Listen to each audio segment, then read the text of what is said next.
As well as that, we've now heard Stephanie White talking about it. Sophie Cunningham got injured, okay? She got injured. She landed on her ankle the wrong way. Let's go ahead and look through the play right now. They make the most out of their use in practice and on the court. An awkward landing for... When Sophie Cunningham hit the floor, it wasn't just a fall. It was one of those moments where time stops, where fans go from cheering to holding their breath in the space of a heartbeat. And if you saw it live, you felt it. That wasn't your typical tweak and walk it off kind of play. That was different. That was serious. But here's the thing. Sophie's injury wasn't the scariest part. The real shock came later when Indiana Fever head coach Stephanie White stepped up to the mic and dropped an update that hit way harder than any box score ever could. This wasn't the usual coach speak about day-to-day or precautionary sitting. Nah, White's words had weight. Because losing Sophie, even temporarily, isn't just about missing a player. It's about losing the soul of a team. The one who sets the tone.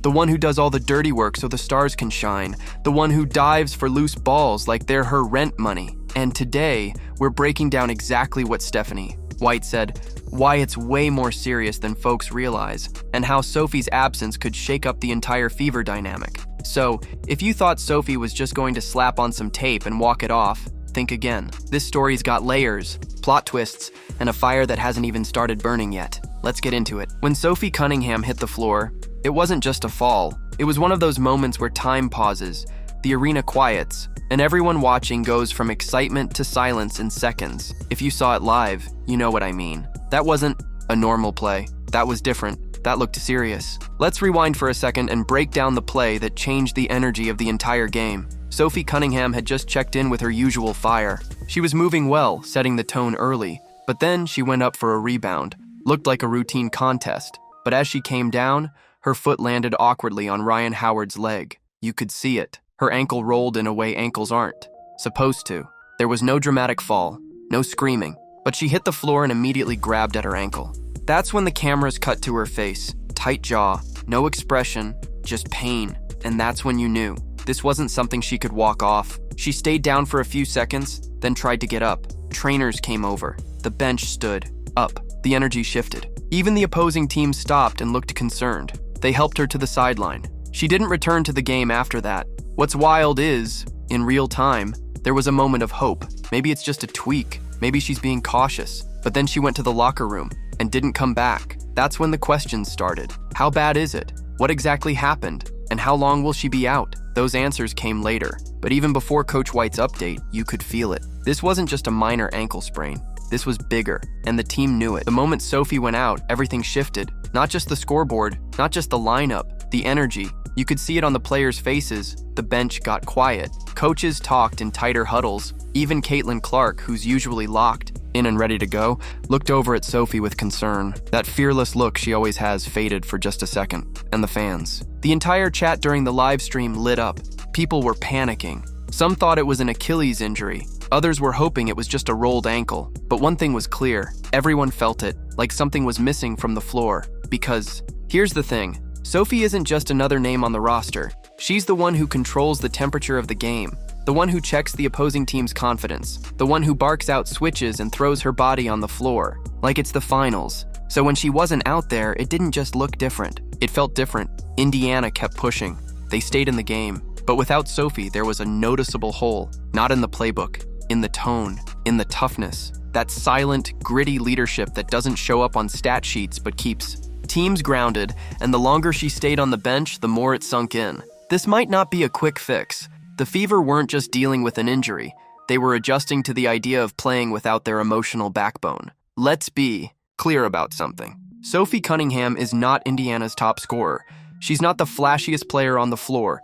She doesn't have the biggest NIL deals or the most SportsCenter highlights. But ask anyone on that team who sets the tone, who brings the edge, who keeps the energy where it needs to be. And they'll say her name first. Sophie is the one who does the things that don't make headlines, but win games. She's the one taking the charge when no one else wants to. She's the one making the extra rotation on defense, talking non-stop, making sure everyone knows where to be. She's the one who gets under the skin of opponents and makes them second-guess every cut, every screen. She's a physical presence, but more than that, she's a psychological one. She doesn't just play defense. she makes people uncomfortable, and that's something you can't teach. When she's on the floor, Indiana has swagger, not fake confidence, real edge. They play faster, harder, louder, because she makes them feel like they can't be pushed around. And even when she's not touching the ball, you know she's affecting the game. That's rare. That's value. You don't replace players like Sophie with numbers.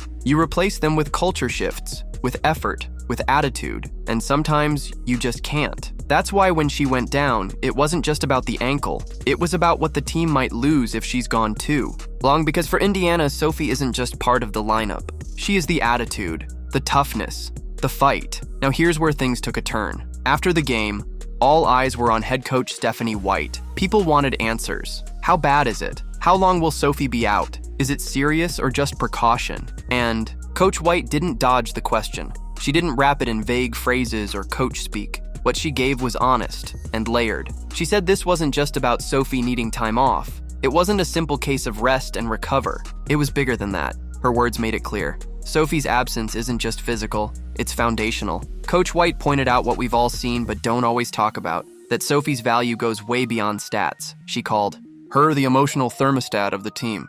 Said the team feels different without her, not just in strategy, but in spirit. Now here's the part that caught everyone off guard. It's being rumored that Sophie could miss anywhere from 2 to 4 weeks. Nothing official from the team yet, but that's the timeline being floated around. And if that's true, the Fever are about to go through a crucial stretch without their tone setter. White didn't confirm it directly. She stayed measured, but the tone said it all. They're bracing for at least a few games without her. That hit fans hard, because up until that moment, there was still hope it was just a rolled ankle, a day-to-day situation. But when the head coach starts talking about chemistry and identity shifts, that tells you it's not just a medical issue. It's a team-wide ripple effect. Stephanie White knows what Sophie means to this team, and her update made that crystal clear. When a scorer goes down, you look at points per game. When a defender gets hurt, you check their stops and steals. But when Sophie Cunningham is out, what you lose doesn't show up in the box score. Because Sophie's not just filling a role, she's filling a space that nobody else on the roster really occupies. She's the communicator, the enforcer, the one who controls the emotional rhythm of the game. Without her, the Fever's defense feels a little softer. The effort plays drop off just slightly. The rotations aren't as sharp. And it's not because the rest of the team isn't good. They are. It's because Sophie is the one who brings urgency to every possession. She's the voice behind the press, the push behind second efforts, the body that throws itself into chaos and somehow comes out with the ball. And when you take that out of the equation, Indiana looks different. The tempo feels more cautious.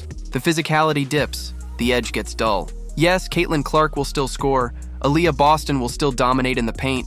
Kelsey Mitchell can go off any night, but who's the one throwing elbows in the screen? Who's talking through every defensive rotation? Who's clapping in people's faces and forcing them to look away first? That's Sophie. And without her, somebody has to step into that role, not just in minutes, but in mentality. And that's the hardest thing to replace, because you can sub in a player, but you can't sub in a presence. Now, if you know anything about Sophie Cunningham, you know this. She's not wired to sit still. She's not the kind of player who takes an injury and disappears from the picture. If anything, this rehab phase is just another challenge she's already planning to conquer. The trainers might call it recovery. Sophie probably calls it prep work. Even now, she's likely doing everything she can to stay engaged, watching game film, sending texts to teammates about defensive reads, probably already asking the medical staff when she can start moving again. For her, this isn't downtime, it's a mission. And according to reports coming out of Indiana, she's staying active with the team. She's been seen in the cold tub. She's telling people she'll be fine. That's classic Sophie, competitive, stubborn in the best way. Already pushing to get back. That 2 to 4 week window floating around might seem like a setback on paper, but in her mind, it's just a countdown, a delay, a loading screen. She's not rehabbing quietly.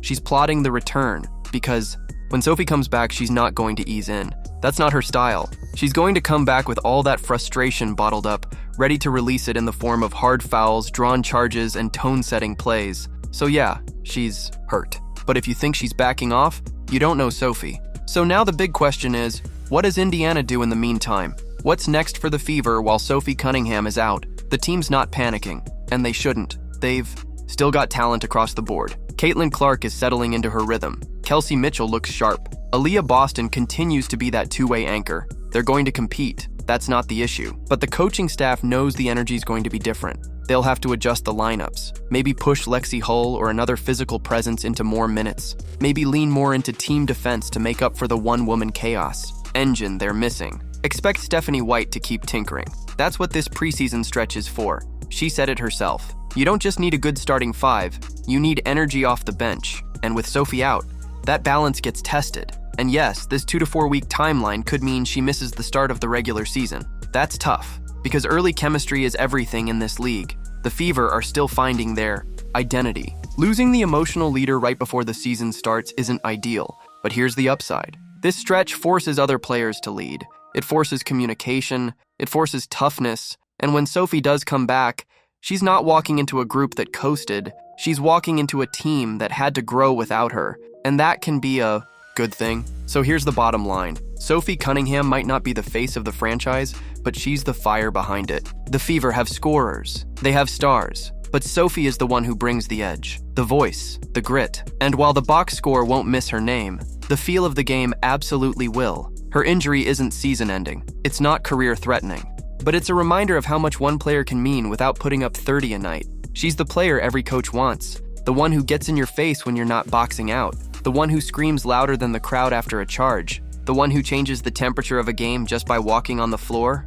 And when she returns, whether it's 2 weeks or 4, don't expect a slow warm-up. Expect noise, expect impact, expect Sophie to come back swinging. Because for her, recovery isn't about rest, it's about reload. If you're ready to see her back out there setting screens, throwing shoulders, and bringing that same chaos the Fever feed off, let me know in the comments.